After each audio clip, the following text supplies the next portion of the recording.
So this video was sent to me by a client of mine, and it shows a horse pawing in the snow. And being a behavior detective, I always ask the question, why? Let's watch a bit more, and I'll talk about my answer at the end.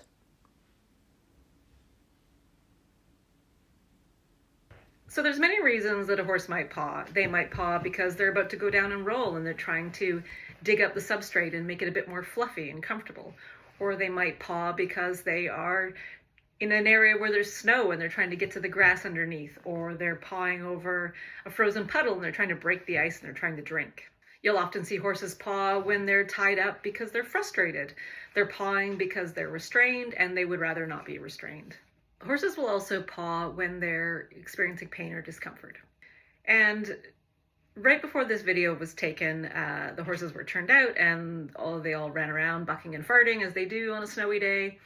And this horse also went down and rolled. And when she got up, all the other horses had dispersed to go eat piles of hay that were put out.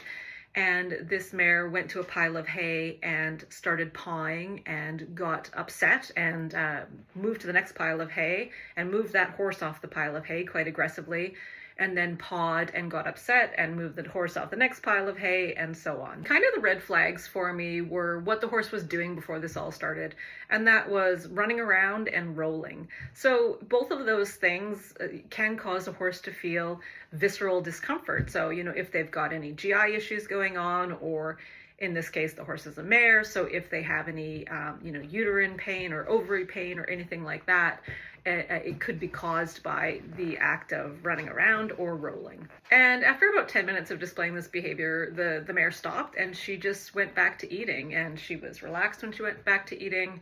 So obviously the source of the discomfort had disappeared. Had the owner not see the horse stop moving horses off piles of hay and actually go stand by this brush pile and continue to paw, the interpretation might have been that the horse was being dominant, or the horse was actually resource guarding piles of hay. But, it was this kind of unusual behavior of then going and standing by this brush pile when everybody else was eating and continuing to paw. That was another clue, if you're putting your behavior detective hat on, about what might possibly be going on in this horse's experience.